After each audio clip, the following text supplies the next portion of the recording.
Бүх зүйл Бурханаас эхлэлтэй. Америкийн нэгдсэн улсын Вашингтон ДС хот дахь Энэрл Христийн Монгол чуулган зорилгоор удирдуулсан амьдрал номыг албан ёсны эрхтэйгээр монгол хэлэнд хөрвүүлэн та бүхэнд хүргэж байна.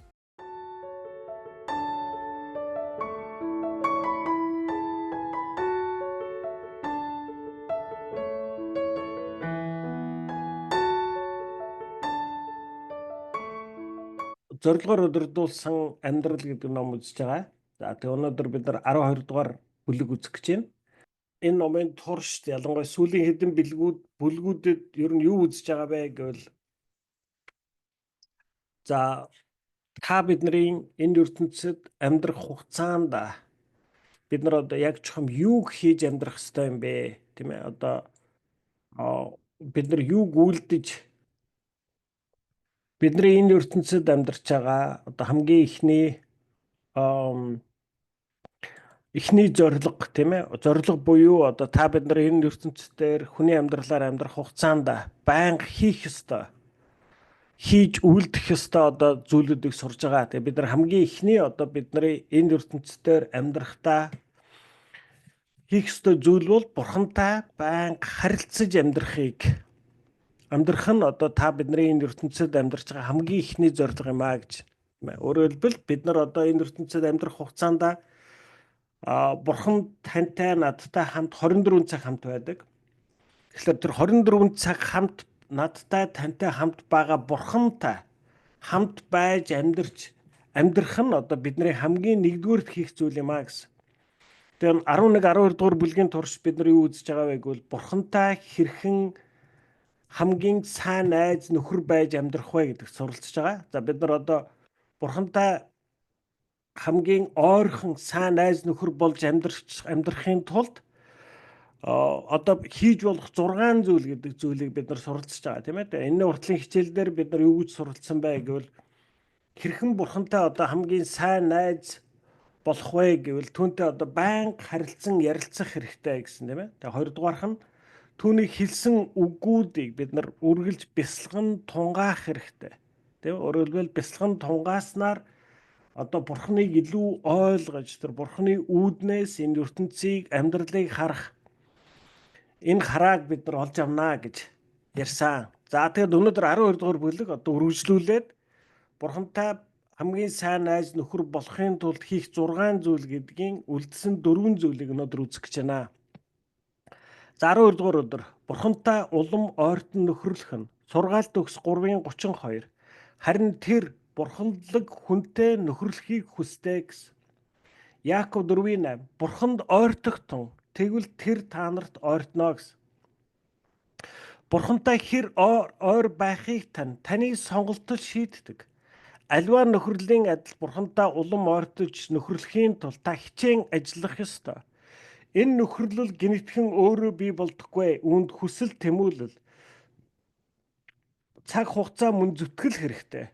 Тийм ээ. Өөрөөр хэлбэл энэ дээр юу гэж хэлж байна гэвэл та бид нар ер нь Бурхантай би хэр зэрэг ойр бай гэж шийднэ тэр хэмжээгээрээ ойрхон байдаг гэсэн үг. Тийм ээ. Өөрөөр хэлбэл та Бурхантай тийм их ойрхон биш байгаа юм шиг байгаа бол энэ чи үгсүг гэвэл та Бурхантай үнэхээр ойр бай гэж одоо хичээж шийдэж тэг сонгоогүй байна л гэсэн үг байхгүй юу? Тийм ээ. За одоо зүгээр энгийн жишээн дээр за одоо та ямар нэг хүнд одоо ингэ дурлцлаа гэж бодъё. Тийм ээ. За та ямар нэг одоо эрэгтэй хүн, эмэгтэй хүн, эсвэл эмэгтэй хүн, эрэгтэй хүнд дурлцхвал яадаг вэ? Та тэр хүнтэй ойр байх бүхэл боломжийг хайдаг. Тэр хүн хаана байна, тийм ээ? Тэр хүнтэй ойрхон хэрвээ одоо тэр хүн ямар нэг газар ажилтдаг бол эсвэл аль нэг сургуульд сурдаг бол та тэр хаваар л эргэлдээд байдаг. Тийм ээ? Өөрөөр хэлбэл ямар нэг байдлаар одоо тэр хүнтэй л ойрхон байхыг байдгаараа хичээнэ. Тийм ээ? Одоо ямар хоолны газар ордын тэр газар нь орно. Тэгээд аль болох ярилцах гэн, ойрхон байх гэн, тийм ээ? Одоо бид нар ингээд тэр хүнтэй л ойр байх ямар л боломж байна. Тэр болгоныг бид нар шүүрч авдаг. Тэгвэл өөрөөр хэлбэл ертөнцийн хүний амьдрал дээр ч гэсэн бид нар ерөөсөө би энэ хүнтэй хэр ойр байхыг сонгож ийн тэр хэмжээгээр л бид нар ойрхон байж чаддаг гэсэн. Тэгвэл яг түүнтэй ижилхэн одоо өнөөдөр бид нарын та бурхантай хэр ойр байхыг хүсэж байна. Яг тэр хэмжээгээр л та ойрхон байдаг гэсэн үг.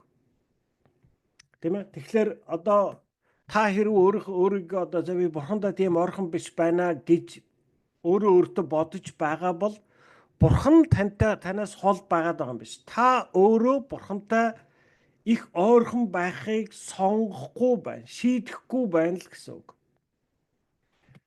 Хэрвээ та бурхантай илүү гүн гүнзгий, илүү дотн харилцаатай байхыг хүсэж байгаа бол өөрийн чин сэтгэлээ одоо өнөөдөр сурах 4 зүйлийг хийж чинь. Өөрийн чин сэтгэлээ түүнтэй үннээр хуваалцахад суралцаж тэр танаар ямар нэг зүйл хийхийг хүсэхэд итгэмжтэйгээр хүлээн авч түүний хувьд чухал зүйлсийг л чухалч хэлж хамгийн гол нь түүнтэй нөхөрлөө бүхнээс илүү чухалчлах ёстой гэж. За нэгдүгüүрт нь би бурхантай шудраг илэн далангуй байхыг сонгох хэрэгтэй. Бурхантай дотн нөхрөлийн харилцааг бүү болгох хамгийн анхны суурь бол чин үннээрээ байх. Өөрийн алдаа, гим нүгэл болоод сэтгэлээ түнд чин сэтгэлээсээ нээхгүй юм аа.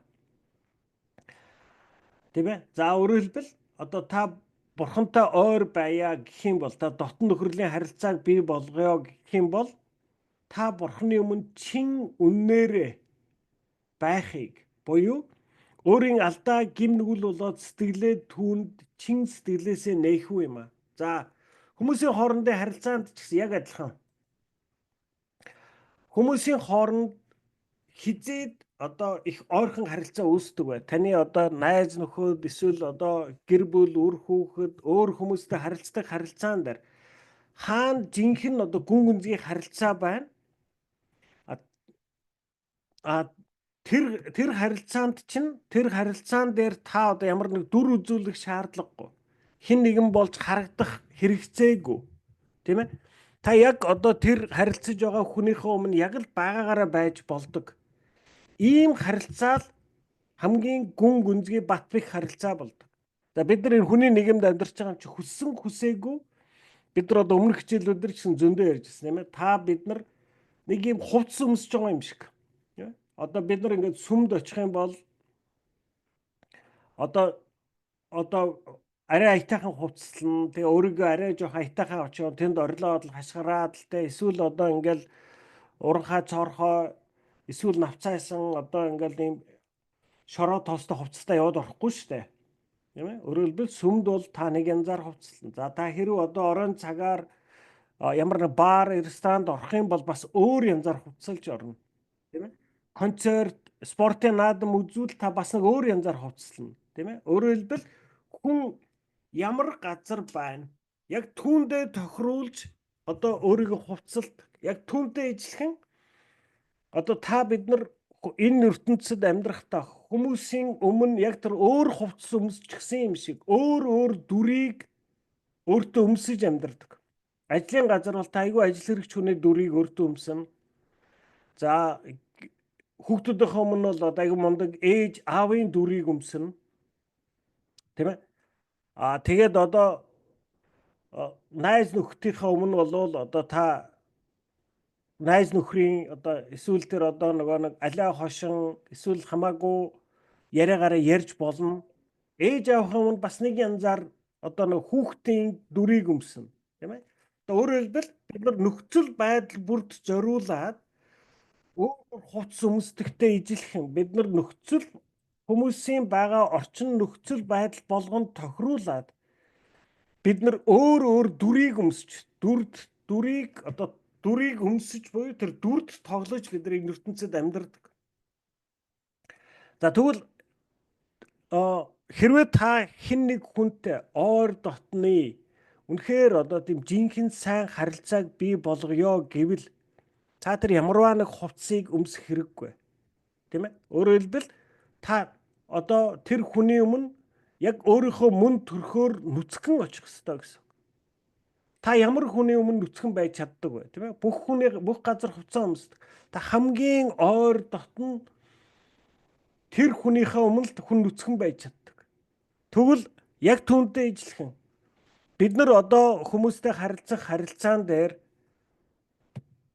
Тэр нүцгэн байх тийм л харилцааг бид нар одоо бий болгох хэрэгтэй юм аа. Тийм ээ. Тэгэхээр тэр харилцааг бий болгоё гэвэл та тэр хүнийхээ өмнө одоо ямар нэг дүр үзүүлэх хэрэггүй. Би айгу сайн хүн шүү. Би айгу мундаг хүн шүү. Би ерөөсөө одоо ингээд нэг хүмүүст айгу зөв хүн шүү өдр гэдэг тийм байдлаас харуулах ямар ч шаардлага. Тийм ээ. Тэр хүний өмнө харин тийм ээ би юм алдаатай, би юм нүгэлтэй, би юм одоо миний дотор ийм муха атаж өтөө төрөөд байна. Эсвэл ийм хорон сэтгэл төрөөд байна гэдгийг чөлөөтэй хуваалцаж болдог. Тэр хүнтэй л хүн хамгийн ойр дотны харилцаа бий болдог. Тэгэхээр энэ бол зөвхөн бурхантай харилцах харилцаа төдийгүй. Хүнтэй харилцах харилцаанд ч гэсэн хүн хизээд та хүнтэй хамгийн ойр дотн бат бэх харилцааг бий болгох. Хизээд та бурхантай хамгийн ойр дотн хамгийн сайн найз нөхрийн харилцаа бий болох вэ гэвэл тэр хүний өмнө яг байгаагаараа чин үннээрээ өөрийгөө дутагдaltaй, сайнтай, муутай юу ч нууж хаах шаардлагагүй. Ийм байдлаар хандж байгаа газарт л хамгийн гүн гүнзгий бат бэх харилцаа тогтдог юм аа. Тэгэхээр хамгийн дөрөнд би бурхантай шудраг илэн далангүй байхыг сонгох хэрэгтэй. Бурхантай дотн нөхрөлийн харилцааг бүү болгох хамгийн анхны суурь бол чин үннээрээ байх. Өөрийн алдаа, гим нүгэл болоод сэтгэлээ түнд чин сэтгэлээсээ нээхүү юм аа. Бурхан танаас төгс байхыг хүлээдэггүй. Харин өөртөө чин үннээсээ байхыг л хүсдэг. Библиэд дэх Бурханы найзуудаас хэн ч төгс байгаагүй шүү дээ. Бурхантай нөхөрлөхийн тулд төгс байх ёстой байсан бол бидний хэн ч түүнтэй нөхөрлөж чадхааргүй байсан. Бидний аз болоход Бурханы нэгүүлслээр Есүс өнөөдөр ч гэсэн Матай 11:19-д өгүүлсэнчлэн Есүс өнөөдөр ч гэсэн гимтнүүдийн найз хэвээрээ байгаа юм аа. Библи Бурханы найзууд түн сэтгэлээ илэн далангүй илэрхийлж, олонтоо гомдоллож, эргэлзэнж, тээнгэлзэж, зэмлэн буруутгаж тэр бүхэл бүтээгчтэйгээ маргалдаж байгааг ч харж болно. Харин Бурхан тэд нарыг ийхүү шудраг илэн далангүй байдалд дургуутсах бус харин ч тэднийг тийм байхаар урамшуулж байсан юм аа. Бурхан Содом хотыг устгах талаар Авраамыг өөртөө маргаж зөрөлдөхийг зөвшөөрч байсан. Авраам яавал хотыг өршөөж болох талаар Бурханыг залхтал шалж хилэлцээрхийн 50 шудраг хүнээс бүр 10 хүртэл бууруулж байв. Дэвид Бурханыг шудраг бус байна, өөрөөс нь урвсан, өөрийг нь орхисон хэмээн олонтоо буруушааж байхад тэрээр түүнийг төвчээртэйгээр сонсож байсан. Өөрийг нь заллин мэхэлсэн хэмээн гүтгэж байхад ч Бурхан Иремьяг хөнөөгөөгүй юм. Йовыг хүнд хэцүү туулж байхдаа гомдол хорслоо түн рүү гаргахыг Бурхан зөвшөөрсөн ба эцэст нь Бурхан Йовыг түүний үнэн шудраг илэн далангүй байсныхын төлөө өмөөрч харин Йовын найзуудыг хуурамч байсан хэмээн зэмлэж байлаа. Бурхан тэдэнд хандан Йов 42:7 дээр та нар миний найз Йов шиг надтай ч миний тухайд чин үннээр байсангүй. Миний найз Йов одоо та нарын төлөө залбирч би түүний залбирлыг нь хүлээн авна гэжээ. Чин үннээр нөхөрлөхийн бас нэгэн гайхамшигтай жишээ бол Бурхан Израильчуудын түүнд дуулуургүй байгаад маш их дургуутсан хилэгнэж байгаагаа үннээр илэрхийлж байлаа. Бурхан Израильчуудад амласан газрыг өгөх амлалтаа биелүүлэх хэдий ч харин тэдэнтэй хамт цөлд дахиад нэг ч алхам алхахгүй хэмээн Мосед хэлсэн. Бурхан залхан цөхөрсөн. Үүнийгээ ч Мосед яг үннээр нь хэлсэн. Үүний хариуд Мосе эзэнд яг л Бурханы найз мэт адилхан үнэн сэтгэлээсээ хандан Гитлэн номын 33:1-17 дээр өгүүлсэнчлэн хараач та надад энэ ард түмнийг авчир гэж хэлсэн аттлаа. Надтай хамт хэнийг явуулахад та өөрөө надад мэдүүлээгүй. Хэрэг би таны хувьд онцгой юм бол өөрийнхөө төлөвлөгөөг надад мэдүүлээч. Энэ үндэст нь таны ард түмэн танийг хариуцлах гэдгийг ч бүү мартаарай. Хэрвээ таны оршихуй биднийг удирдахгүй юм бол энэ аяллыг яг одоо зогсоогооч. Та надтай болон таны ард түмэнтэй хамт гэдгийг би өөрөө яаж мэдэх вэ? Та надтай хамт явах юм уу, үгүй юм уу гэхэд Бурхан Мосед Гитлэл 33:12-17 за тэгвэл чиний хэлснээр болёо. Учир нь би чамайг сайн мэдэх ба чи миний хувьд онцгой юм гэжээ. Тийм ээ? Тэгэхээр өөрөөр хэлбэл бид нар одоо өмнө ч хэлсэн тийм ээ. Ерөөсөө бид нар Бурханы өмнө очиод Бурханы өмнө өөрийгөө бүрэн илэрхийлж болно. Тийм ээ? Одоо Библиэлд бичсэн байдаг. Чамайг амаа нэгээд залбирхаас өмнө бурхан чамайг юу гуйх гэж байгааг мэддэг гэж. Хүмүүс хүний гадна талыг хардаг бол харин бурхан хүний зүрхийг хардаг гэж өгүүлсэн байдаг, тийм ээ. Тэгэхээр өөрөөр хэлбэл бид нар бурханаас юу ч нууж чадахгүй. Бурхан таныг ил тод харж байдаг. Би одоо ингээд ялангуяа энэ хичээлийн турш би нэг таныг өөрийгөө нэг 5 6 настай хүүхэдтэй байна гэж төсөөлдөө гэж би айгүйх жишээ авч байгаа, тийм ээ. Таныг 5 6 настай хүүхэд заримдаа тантай муудна, заримдаа тантай сайдна, заримдаа танд амар хайртай болно, заримдаа танд дургуутсан. Тийм ээ? Тэгээд тэрийг нь та мэднэ. Ингээ хүүхдээ хараад за энэ хүүхдийн дургуун хөрчжээ. Түрүүн би тэгээ хэлсэн. Энээс болоод энэ ууралсан байгаамаа. Эсвэл одоо тэрийг гуугаад байсан, тэрийг нөхгүй гисэн наадах чи одоо ингээ урганаад ингээ надтай дуурахгүй ингээ шилбэлцэж яваад байгаамаа гэдэг. Та тэр дөрвөн ингээ нэвт хараад мэддэг. Тэгвэл хэрвээ хүүхэд чинь тэр бүгдийг танаас нуугаад дотроо уурлаад байгаа мөртлөө тань руу худлаа хараад энийгэд байвал танд ямар сэтгэл төрөх вэ? Тийм ээ? Яагаад миний хүүхэд надтай яг үнэнгээсээ байж чадахгүй байна? Тийм ээ? Яагаад бит хоёр хоорондоо ийм ойрхон биш вэ? Энэ хүүхэд надтай ойрхон биш вэ? Энэ хүүхэд миний өмнө баг зүүж хувцас өмсөж ингэж зогсож байна. Та нар одоо Эхлэл номон дээр Адам Ева хоёр бурхны өмнө нүв нүцгэн байждаг. Тэгээ нүгэл үлдсэний дараагаар бурхны өмнө очиод нүцгэн зогсож чадхаа болдог. Нуугддаг. Тэгээ эцэст нь бурхан одоо гөрөөс алж ээж тэр арьсаар нь тэр хоёрт хувцс хийж өгдөг. Тэгжээж бурхны өмнө очдог. Тийм ээ? Тэгэхээр хизээд Адам Ева хоёр бурхны өмнө нүцгэн байж чадаад хизээд нүцгэн байж чадахгүй болчиход байна. Тийм ээ? Тэгэхээр бид нар бурхны өмнө танд одоо ингээд олонтоо бурханд гомдох юм уу? Бурхан надад хариулахгүй байна. Эсвэл одоо ингээд бурханд эргэлзэх, тэнэгэлзэх, тийм ээ? Ерөөсөө ийм мэдрэмжүүд итгэгч хүний амьдралаар амьдрахад төрнөө. Тэрнийгээ бурхны өмнө үнээр нь очиж хэлж байгаарай гэж нь. Бурхан үнийг л хүсдэг. Тийм ээ? Тэгэхээр бид нар бурхны өмнө ерөөсөө одоо яг энэ хуучин гэрээн дээр өгүүлсэн шиг, тийм ээ? Бурханд гомдлож, бурхныг буруутгаж, тийм ээ? Одоо энэ бүгдийг бурхан ерөөсөө шууд хүлээж авч ирсэн, тийм ээ? Та нар ч гэсэн яг өөрийнхөө хүүхдүүдээр тэгнэ шүү дээ. Ерөөсөө таны хүүхэд юунд гомдоод байгаа, юунд урлаад байгаагаа хэлхийг л та хүсдэг болохоос биш, хэлэхгүй нуугаад, тийм ээ, худлаа дүр гаргахыг та хизээч хүсэхгүй.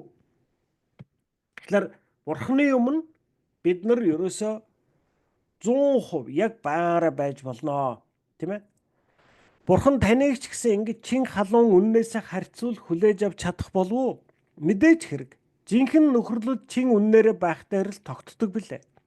Таныг зориг гаргаж бөв бурхан чин үнэн байдал хэмээн хардаг. Урдчлан таамаглах ууц үлэг болсон нэгэн хэвийн ярианаас тэр уудаж өөрийн найзуудын дүрлсэн үгсийг бурхан сонсдог. Тиймээс бурхантай нөхөрлөхийн тулд түүнд ингэж хэлэх нь л эсвэл ийм л сэтгэлтэй байвал зохистой байх гэсэн бодлынхаа дагуу бус харин илэн далангуй байж чин үннээсээ чин сэтгэлээ үнэн сэтгэлээ хуваалцаж сурах ёстой. За таны залбирал ер нь бурхандаа ямар байдаг вэ? Эзэн минь баярлалаа, амен. Эзэн алдаршгаа, халелуя, тийм ээ? Ингээд л яваад байгаа юу? Та ерөөсөө бурханд яг чин үнэн сэтгэлээ би иймэнд эргэлзэж байна. Би энэ хүн надад ийм хийсэн юм аа. Би энэнд гомдоод байна. Тэгээд би ерөөсөө ингээд уучлая гэж чадахгүй байна. Тийм ээ? Эзэн минь би танаас одоо энэ зүйлийг маш олон жил гуйж байна. Та надад хариу өгөхгүй. Та үнэхээр байгаа мó, байхгүй мó? Та надад энэ асуудал дээр яг яах ёстой хэлж өгөөч. Надад газарчилж өгөөч. Та яагаад надад энэ дээр ерөөсөө хариу өгөхгүй байгаа юм те? Эсвэл эзэн минь та одоо ингээд миний харахад та мөнгөнийг болохоор амар ивээчээд намайг бараг ивээхгүй байгаа юм шиг санагдаад байна. Танд тийм бодол төрдгөө? Төрдөг штэ. Тэгэхээр яг л түүнийг үннээр нь л хэл. Бид нар ерөөсөө тэгж бурхантай заавал одоо нэг ингэж л ярих хэвээр ингэж ярихгүй болохгүй. энээс өөрөөр ярьчихвал бурхан дургүй нь хүрчдэг гэдэрхс нэг иймэрхүү хандлагаар хандвал бид нар бурхантай ойр найз нөхөд болж чадахгүй маа гэж хэлж байна. Амьдралынхаа зарим хэсэгт бурханд хуурдагдсан, урам хугарсан мэд санагдаж байгаагаас үүдэн түүнд нууцхан, ууралсан, дургуутснээч бурханы өмнө ил гарган хүлээх ёстой болно. Тийм ээ?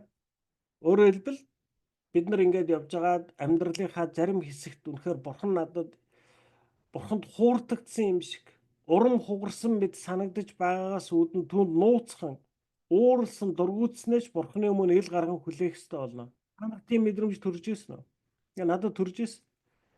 Би айгүй олон жил одоо нэг бизнес хийх гээд тэгэл бурхан залбираал тэгэл ингээл хэдэн жилийн турш бүх бэлтгэл ажил нь өстой яг нэг усан дээгүүр алхаж байгаа юм шиг бүтсэн байхгүй.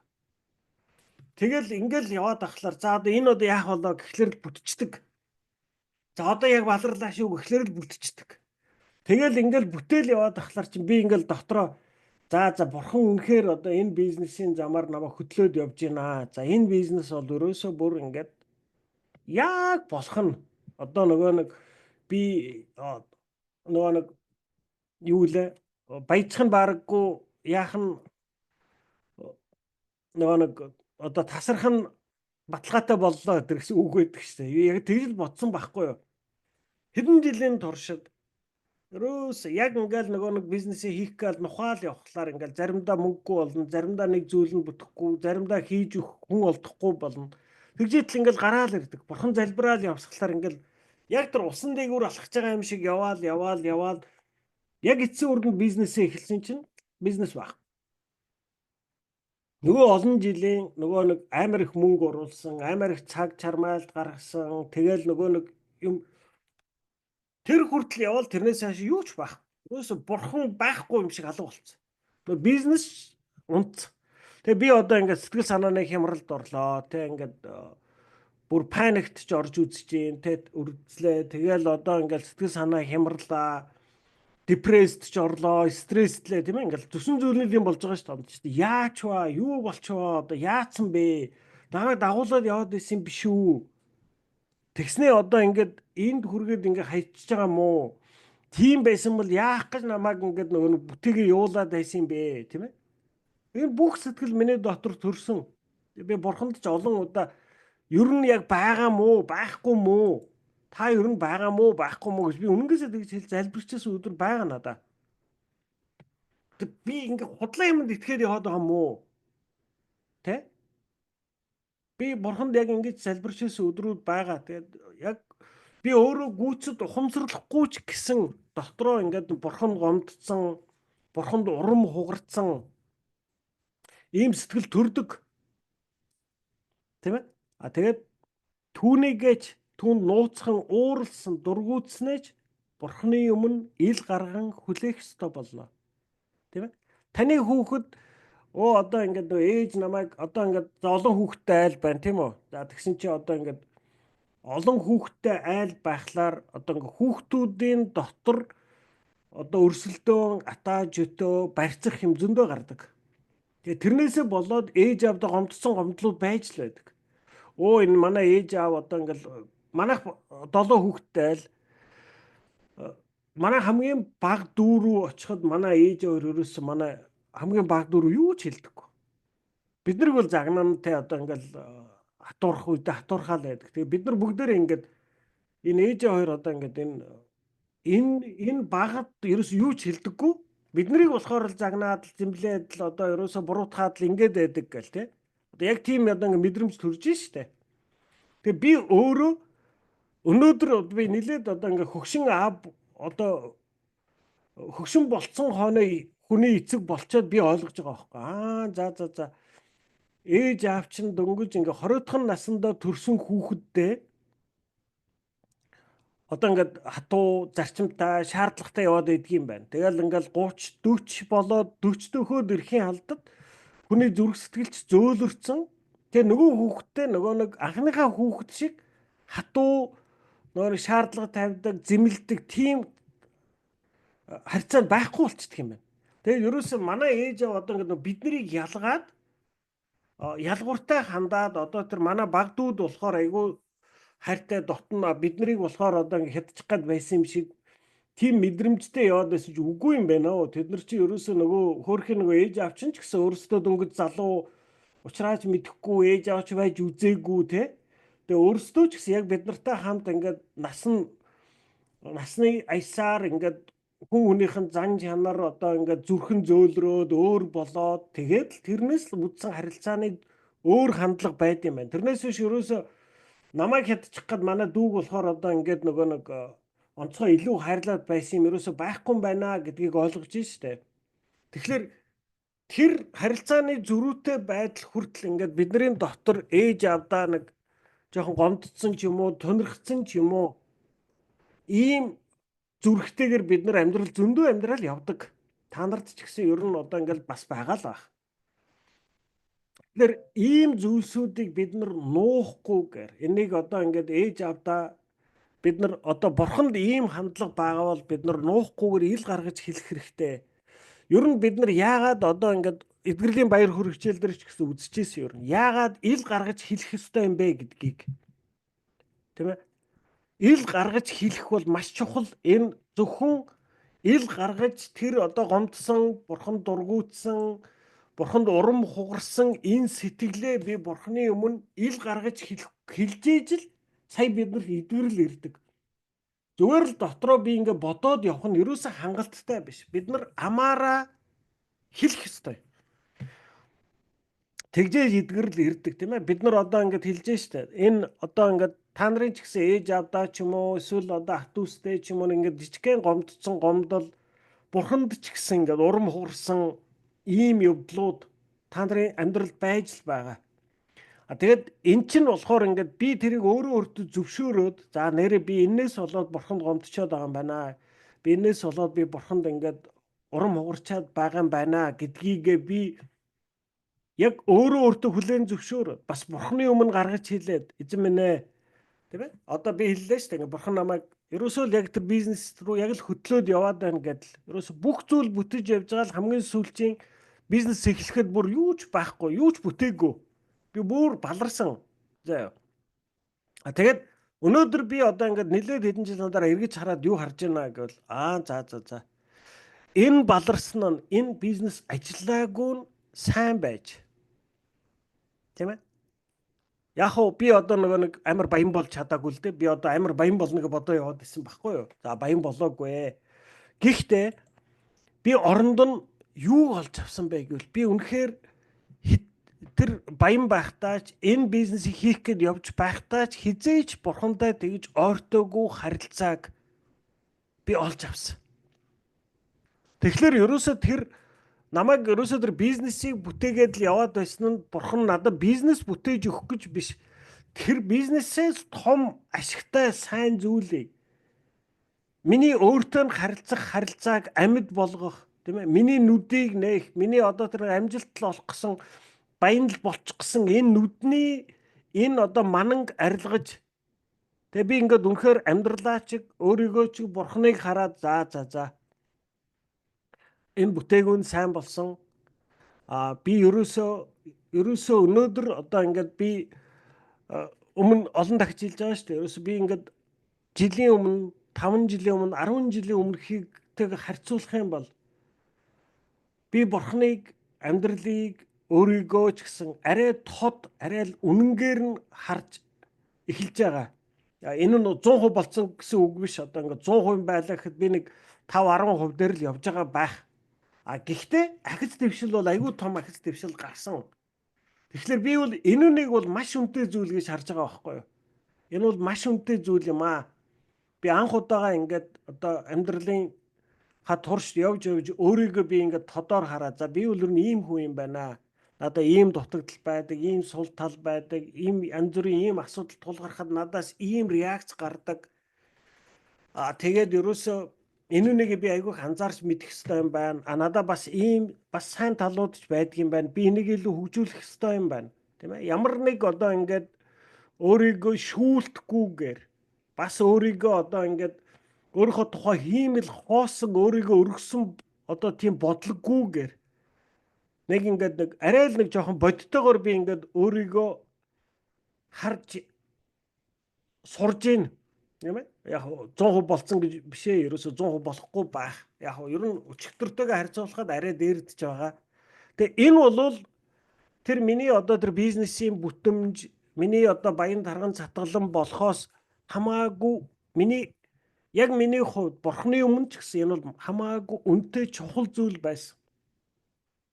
Тэгэхээр яг тэр тухайн үед бол би үнэхээр бурханд одоо хууртагдсан юм шиг те ингээ урам хугарсан, түүнд нууцхан ууралсан, дургуутсан, бүх сэтгэл төрж исэн.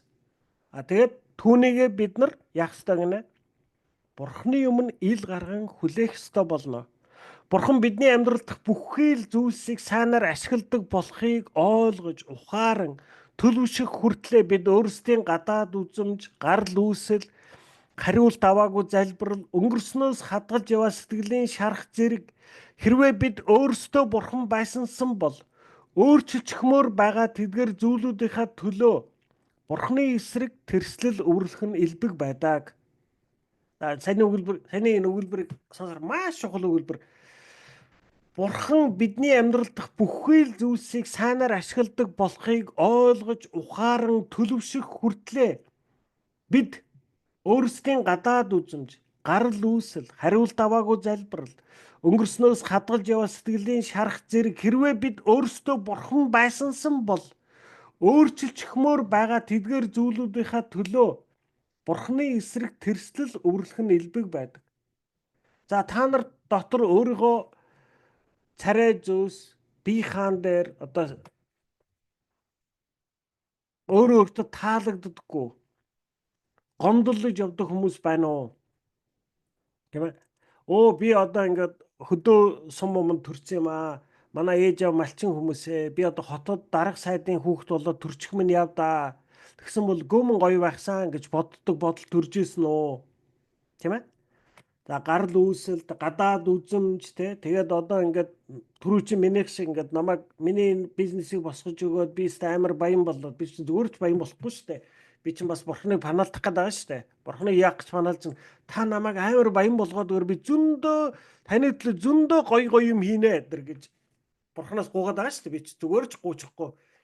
Яг цаана нь бол миний нэг өөрөө тодорчсон нэг бяцхан хүсэл яваад байгаа шүү дээ. Тэрийгээ би чинь бас бурханд ингээд айгүй гоёор тайлбарлаж ш. Та надад өгчүүл би өстө таны өгсөн мөнгөөр амар гоё юм хийнэ гэд. Тийм ээ. За ингээд хариулт аваагүй залбирал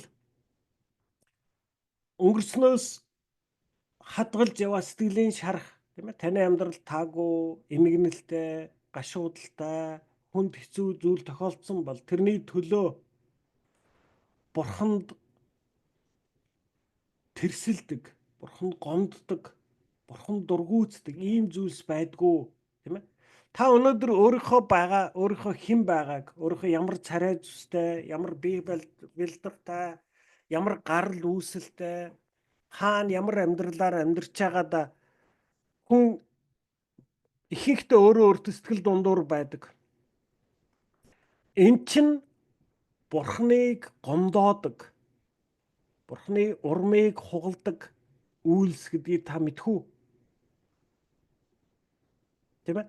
Таны хүүхэд, таны 5-6 настай хүүхэд тань руу харснаа би аав та арай баян байсан бол би арай өөр газар төрсөн бол би энээс арай өөр царай зүстэй болчихгүй таныг дуурайсан царай муутай болчих.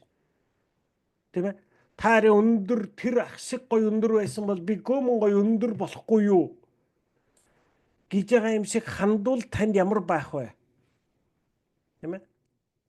Та өөрийнхөө чинь хүүхэд таныг голж, таныг үгүйсгэж байгааг мэдрэх танд ямар хүндүр байх вэ?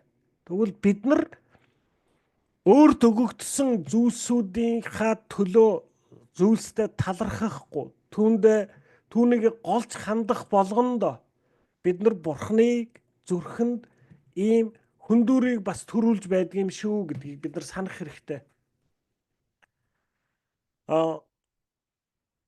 Бид нар хүн тийм ээ. Хүн болвол одоо ингээд бид нар баримлчид биш. Өөрөөр хэлбэл юу гэж яана гэж хэлэхээр та энэ амьдралыг ингээ өөрийнхөө гараар бариад ингээд нэг өөрийг хүсснээр энэ амьдралыг одоо ингээд өөрөө барьцдаг юм бишээ. Тийм ээ. Өнөөдөр болвол ер нь одоо ялангуяа Америкт ийм үзэл маш их дэлгэрсэн. Өөрөөр хэлбэл одоо юу гэж хэлж байгааг бол чи хинч байж чадна. Чи хинч болж болно. Бүх боломж чамд байгаа. Чи ерөнхийлөгч болоог л ерөнхийлөгч болж болно. Чи одоо саятан болоог л саятан болж болно.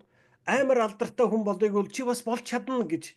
Ийм үзэл санаа, ийм одоо тунхаг бол энэ дэлхий дээр маш их одоо цуурайтдаг. Гэхдээ бодит байдал бол тийм бишээ. Уучлаарай. Тийм юм байхгүй. Өөрөөр хэлбэл би одоо өөрийгөө би Америкийн ерөнхийлөгч болгоно гэд ингээд би амьдралаа баримл шиг бариад би Америкийн ерөнхийлөгч болчихдог юм бишээ. Бид нар бол тэр хүссэн хэн байхыг хүссэн тэр хүнээ болж чаддаг баримлчид биш. Бид нар цэцэрлэгчид юм. Бурхан тань өнөөдөр ямар амьдрал өгсөн, тэр ямар цэцэрлэг өгсөн тэрнийг л ургуулдаг л хүмүүс. Зарим хүнийг насаар нь малчин байх хувь тавилаг бурхан өгсөн. Тэр хүний хийж чадах зүйл бол хамгийн сайн малчин байх л тэр хүний хийж чадах зүйл. Энэ дэлхийд 8 биллион хүн амьдарч байна. Хэдэн Дональд Трамп юм? Ганцхан шүү дээ. Тийм ээ? Америк ерөнхийлөгч ганцхан хүн. Тэр 8 биллион хүн бүгдээрээ хүсэх юм бол Америк ерөнхийлөгч болчдөг юм биш угаасаа. Тийм ээ? Таныг хэрв одоо ингээд та айл хинж очтгүй хөдөөний тэр уулын ингэрт насаараа малчин байх хувь тавилан оноос бурхан танд өгсөн бол та тэр насаараа л тэндээ тэр малчнаа хийгээд хамгийн сайн малчин байх хэрэгтэй. Таныг өнөөдөр бурхан цэвэрлэгч байхаар оноосон бол та хамгийн сайн цэвэрлэгч л байж чадна. Тийм ээ? Өөрөөр хэлбэл бид нар болвол тэр баримлчид биш. Бид нар бол цэцэрлэгчид юм аа. Тийм болохоор өнөөдөр өгөгдсөн бүх зүйлсэд талархаж тэр байгаа зүйлсийг өнөөдөр бурхан надад ямар цэцэрлэг өгсөн байна? Түүнийг нь талархаж хүлээж аваад түүнийг нь хамгийн сайнаар ургуулж ашиглах нь л бидний энэ амьдралд хийж чаддаг зүйл. Тэгтэл бид нар ихэнхдээ яадаггүй бол өөрийнхөө өнөөдөр амьдарч байгаа амьдралаа голдог. Тийм ээ? Мэдээж одоо тэр цэцэрлэг дотор ахиж твшиж болно шүү дээ.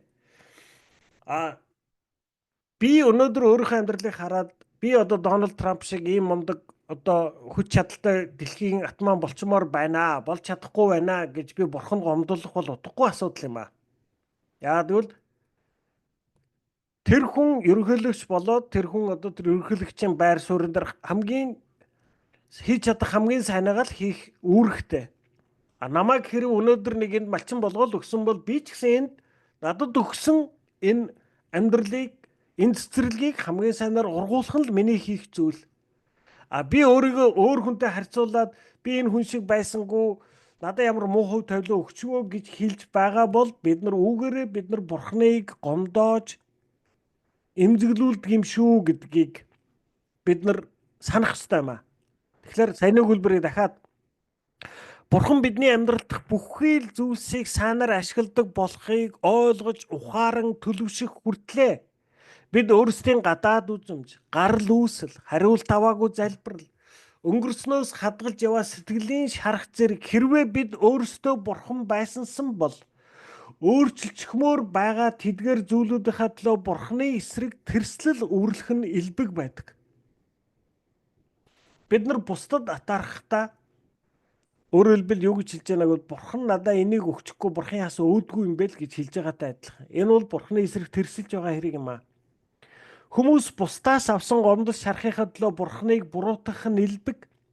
Энэ нь Уильям Баксын хэлснээр бурхантай далд ан цав үүсгдэг байна. Тийм ээ? Бурхан надад ийм хүнд хэцүү зөвшөөрч байхад би яагаад түүнтэй нөхөрлөх ёстой гэж химэн гомдон хорсон байдал нь бурхантай нөхөрлөх харилцаанд хамгийн их саад учруулдаг. Туулж байгаа зовлон чинь хүнд хэцүү байсан ч мөн яагаад гэдгийг ойлгож чадахгүй байлаа ч гэсэн бурхан үргэлж бидний сайн сайхны төлөө үйлддэг гэдгийг л ухаарвал Энэ хүү гомдол хорслоосоо ангижирна. Уур уцаар гомдол хорслоо чөлөөл сэтгэлээ нээх нь эдгэрлийн эхний алхам ажээ. Яг л Библиэд дэх маш олон хүний хийсэнчлэн танд яг ямар байна? Түүнийгээ л Бурханд хэлээрэй гэж. Бид нар одоо ингээд зөндөө хэлж байгаа. Одоо ингээд за таны амьдралд зөндөө асуудал байгаа, болж бүтэхгүй зүйлс байгаа. Он удаан жил танаас салахгүй ингээд дахин ирээл байгаа. Одоо ингээд шийдэхгүй нэг газар очиж гаццсан ийм зүйлс ч таны амьдралд байгаа. Та бас он удаан жил дамжаад янз бүрийн юм хүнд ачаагч үүрч яваа. Тийм ээ. Тэгээд бид нар үүнд түртгэлээр яадаг вэ гэвэл Бурхан яасан өөдгүй юм бэ? Тэгээ Бурхан надад хайртай гэсэн мөртлөө надаас энэ бүгдийг аваад миний асуудлуудыг хөнгөлөөд, миний ачааг хөнгөлөөд, тэгээ миний одоо хүсэж байгаа бүх хүслүүдийг биелүүлээд өгчихгүй. Тэгээ Бурхан яасан өөдгүй юм бэ? Тэгсэн мөртлөө сэлийг болохоор амар одоо харж үздэг тий. Хамаг хүссэн юм нь өгнө. Тий? Тэгчээд намайг болохоор ингэдэггүй. Энэ пастор гараа өргөсөн юм уу? Дэлгэцэн дээр намайг болохоор ерөөсөө ингэдэггүй. Тэгсэн мөртлөө за. Намайг болохоор ерөөсөө харж үздэггүй. Сэлийг болохоор ингээ арын алганы хүүхд шиг харж үзээд байдаг, тийм ээ. Ийм сэтгэл та бидний дотор төрдгөө. Тэгээ нэг бид нар тэр болгон ухамсарлагдаггүй. Тэгээ яг хөө бидний чинь дотор нэг ийм юм байна шүү дээ. За бурхан дүр нь ууралж болдоггүй бах уу? Бурханд гомдож болохгүй хаа. Бурхан чинь бас бурхан юм чинь бүр уур нь хөрвөл бүр энэс дор юм болж магадгүй. Гэт ингээд дотроо дургу хүрээд байсан ч гэсэн за үгүй би бурханд гомдоогоо бурхан минь баярлаа гэдгсэн мөртлөө ингээд яг үнэндээ бол бид нар бурханаас холдоод байдаг. Тэр хооронд ан цав үүсчээд байна шүү дээ. Ийм байдлууд байдгаа. Тэгэхээр ерөөсөө энэ бүгд чинь тань тохиолдноо. Энэ нь бас тийм ерөөсөө болохгүй бүтэхгүй ч зүйл биш ээ. Бид нар энэ бүгдээс эдгэрэх хэрэгтэй. Эдгэрэхийн тулд уур уцаал гомдол хорслоо чөлөөж сэтгэлээ нээх нь эдгэрлийн эхний алхам ажээ. Яг Библиэд дэх маш олон хүний хийсэнчлэн танд яг ямар байна? Түүнийгээ л Бурханд хэлээрэй. Nii нуугүй ил тод байх тухай бидэнд ойлгуулахын тулд Бурхан бидэнд дуулал ном, Бурханыг бишрэн хүндлэхүйн гарын авлагыг өгсөн билээ. Дуулал номыг уншваас хүний уур уцаар, дэмиирэл, эргэлзээ, айдас, дургуутсал, бас чин зүрхний талархал, магтан дуулал, итгэл найдварын тунхаг гэж сэтгэлх хөдлөлийн байж болох бүхий л хэлбэрүүд бичигдсэнийг харж болно. Та Дэвид болон бусад хүмүүсийн сэтгэл зүрхээ хэрхэн бүрэн нээж байгааг уншснаар Бурхан таныг яг үүн шиг өөрөөс нь юугаач нуухгүйгээр л бишрэн дээдлэхийг хүсдэг гэдгийг ухаарна. Та Дэвид шиг залбирч болно шүү дээ. Дуулал 142-ын 2-оос 3-т би түүний өмнө гомдлоо урсгаж бүхий л зовлон бэрхшээлээ түүнд хэлнэ. Учир нь би ачааныхаа хүндэд өвдөг сөхөрч байна гэсэн. Мосе, Дэвид, Авраам, Йоб болон Бурханы хамгийн ойрын нөхдөч мөн эргэлзээ тэнэгэлзэлтэйгээ тэмцэлддэг байсан гэдгийг мэдхэд урам ормоор тэд ийм үеүдэд өөрсдийн эргэлзээг шашинлаг төрхөөр далдлахын оронд нээлттэй олны өмнө илэрхийлж байсан. Учир нь өөрийн эргэлзсэн байдлыг илэрхийлэх нь заримдаа Бурхантай илүү ойр байх дараагийн шат руу алхах эхний алхам болдог байна гэж. За би ер нь ингээд амьдрч яваад ер нь ингээд хүн чинь ингээд амьдрах явцад амьдралаас юм суралцж гин. Тэгээд ер нь ингээд явж заахын залуу наснд бол бид нар ер нь ингээд бусдад сэтгэл төрүүлэх гэж маш их хичээдэг. Тийм ээ? Бусдад сэтгэл төрүүлээд бусдад би их гайгүй хүн шүү, сайн хүн шүү, мундаг хүн шүү, аймаар одоо нэг чадaltaй, хүч чадaltaй би ихтэй айгүй айхтар хүн шүү гэж ийм сэтгэл төрүүлээд байвал хүмүүс намайг ингээд хараад шүтээд үнэлээд би хүмүүс таалагдаад тэгээд дараа нь одоо ингээд хүмүүс надтай айгүй ойрхон болох байхаа. Тэгээд л хүмүүстэй би айгүй ойртчих юм шиг байна гэдэг ийм бодлоор одоо ингээд залуу наснд бол зөндөө амьдэрсэн. За тэгээд яг үнэндээ бол юу болж мэдсэн бэ гэвэл за одоо ер нь би одоо хичнээн мундаг байгаад хичнээн одоо ингээд хүмүүст айгүй гайхуулаад одоо ингээд айгүй сүрхий харагдах гэж хичээгээд чиг нэгдүгээр хүн бол ер нь хүнийг тэгтлээ тэгж шүтээд бишрээд одоо үнлээд талархаад байдаггүй юм байна лээ. Тэр бол ерөөсөө миний худлаа төсөөлөл байна. Ерөөсөө одоо ингээд орхилол ингээл хүмүүс намайг хараад л гайхаад л шүтээд л бишрээд л яста надаа айгүй сайн болоод л надаа ойр байхыг хичээгээд л тийм ээ. Ийм л болчих байх та гэдэг энэ бодол бол энэ хандлага бол угаасаа шал худлаа юм байна. Яг үнэндээ хинч хүнийг хардаг, сонирхдог, хинч хэнийг тэгтлээ шүтээд бишрээд байдаг. Бүх хүмүүс гадуур намайг шүтээд өгөөч, намайг хараад өгөөч, намайг анхаарад өгөөч гэж алхдаг. Та гэхэд өнөөдөр хэнийг шүтээд байна? Хэнийг бишрээд таны амьдралд одоо тэр одоо ингээл те үгүй энэ балжин нэм нэрээс та нэр үнэхээр хүний дээд шүү. Тийм ээ?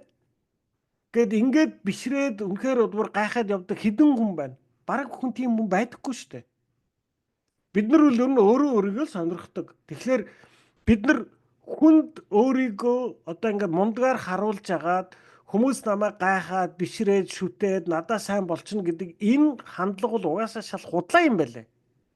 Тийм ээ? Тэгээд явж би одоо ингээд амьдрал дээрээс юуг суралцж ойлгож байна гэвэл за чи хэрв одоо ингээд одоо бат бих гэр бүлтэй байя гэвэл чи их нэртэйгээ нөхөртөөгөө хамгийн сайн найзын харилцаал бий болох хэрэгтэй юм байна. Хүүхэдтэйгээ ч ижлэхэн. Тэ? Чи хүүхэдтэйгээ хамгийн сайн найзын харилцааг л бий болгох. Ийм харилцаа байвал энэ бол хамгийн эрүүл харилцаа болдог. Ийм харилцаа байвал одоо тэр гэр бүл чинь ч гэсэн хамгийн бодтойгоор оршин тогтно. Та өнөөдөр өөрийнхөө хүүхдийг харахлаараа нэг одоо ингээд өөрийнхөө хилээ захирчмаар, зандарчмаар, өөрийнхөө бодлоор балгачмаар байна. Та өнөөдөр эхнэр нөхрөө харахлаар бас өөрийнхөөрөө байлгачмаар байна. Таны эхнэр нөхрийн одоо болохгүй, бүтэхгүй хүүхдүүдийн чинь ч гэсэн ингээд хамаг дутагдал таны нүдний минь ил харагдаад байдаг. Гэхдээ та түүнийг нь хэлэхгүй байж чаддаггүй. Тэгээ бид нар бие биенээсээ, хүүхдүүдээсээ ч гэсэн, эхнэр нөхрөөсөө ч гэсэн сайн юм харвал хэлж чаддаггүй. Энэ хэлчихвэл худлаа сайн юм жохоо юм байхгүй юу? Тэгээ энийг хэлчихвэл наа чи хөөрөөд бие тоогоод одоо ингэчнэ гэд бид нар ингэ сайн юм юусоо хэлдэггүй. Муу жоохон юм нь юусоо өнгөрөөж чаддаггүй. Тийм ээ? Тэгээд бид нар өнөөдөр одоо бүгдээр ингэ бахан харилцааны асуудалтай. Яагаад вэ? Бид нар бие биентэйгээ одоо ингэ бие биенийгээ яг байгаагаар нь хүлээж авсан ийм сайн нөхрийн сайн найзуудын харилцааг бий болгож чаддгүй юм байна. Тэгэхээр би бол юу гэж ойлгож байна гэхээр за би ер нь бол эхнэртэйгээ хүүхдтэйгээ би ерөөсөө мэдээж одоо би эхнэртэй нөхөр нь юм чинь мэдээж одоо нэг янзаар харна шүү дээ. Гэсэн ч ерөөсөө эхнэртэйгээ би одоо ингээ хамгийн сайн найз шиг л харилцааг л тогтоох гэж л хичээх хэрэгтэй юм байна. Хүүхдтэйгээ ч адилхан. Мэдээж одоо би хүүхэд аав хоёр гээд хамгийн сайн найз гэлээч гэсэн нэг харилцаа нэг арай өөр штэ. Гэсэн ч манай хүүхэд надаа юу бодогдож байгаагаа, ямар байгаагаа чөлөөтэй хэлж болдог. Тийм үү? Манай эхнэр ч гэсэн надад ерөөсөө яг ямар байгаагаа чөлөөтэй хэлж болдог. Миний өмнө юугаач илэрхийлж болно. Миний өмнө тэнэг байж болно. Миний өмнө одоо мангар алдаа хийж болно. Миний өмнө бүтлгүүдэж болно. Тийм ээ? Бас миний хүүхэд ч гэсэн. Тэгээ тэрнийхэн төлөө би одоо ингээд буруу юмныхан болгоныхын төлөө шүүгээд байдаггүй. Ойлгодог, хүлээж авдаг. Ийм л харилцааг бий болгохын төлөө л чармаах хэрэгтэй юм байна. Тийм ээ? Тэгэхээр яг үүнтэй ижилхэн та бид нар хизээд одоо ингэж нөгөө нэг хүнтэй ийм найз нөхрийн гүнзгий харилцаа тогтдгийм бай гэвэл тэр хүнийг өөрийн бодлын дагуу хэлбэртэй байлгахыг шаардхаа болоод яг тэр хүнийг тэр байгаагаар нь хүлээж авч сурах юм бол сая жинхэнэ найз нөхдийн харилцаа үүсдэг. Тэгэхээр яг үүнийг л энэ дээр хэлж байгаа. Бид нар Бурхны өмнө нэг одоо бурхан намайг ийм л байгаасаа гэж хүсэж байгаа байх гэж дүр үзүүлж амьдрах хэрэггүй. Бурхан надаас үүнийг л сонсхийг хүсэж байгаа байх гэж түүнийг нь хэлэх гэж хичээхийн хэрэггүй. Та бурханд заримдаа баярлна. Заримдаа та бурханд дургуутсна. Бурхан заримдаа гомдно. Бурхан заримдаа тунирхна. Ерөөсөө дандаа баярладаг биш. Дандаа бурханыг магтдаг биш. Бурхан гомдож ивэл гомдож байгаагаа. Би энэ дээр одоо ингээд бид энэ дээр аяга урам хугарч байна. Тийм ээ? Энэ бүгдийгээ бид нар Бурханы өмнө чөлөөтэй илэрхийлдэг байж энэ одоо Бурхантай хамгийн ойр дотн найз нөхдийн харилцаа бий болох юм аа. Тийм ээ? Одоо би яг түрүү чи хэлж байгаа шиг та өөрийн хүүхдтэй мэдээж одоо ээж хүү хоёрын хоорондын харилцаа байгаа, аав хүү хоёрын хоорондын харилцаа байгаа. Гэхдээ энэ харилцаа хизээд хамгийн сайн явагддаг вэ гэвэл та тэр хүүхдтэйгээ хамгийн сайн найз нөхөр нь байж чадахыг л хичээх ёстой. Яаж одоо хүүхдтэй хамгийн сайн найз байх юм? Хүүхдээ дутагдaltaй нь, алдаатай нь, болох бүтэхгүйтэй нь байгаагаар нь хүлээж авах хэрэгтэй. Энэ хүн ийм хүн юм аа.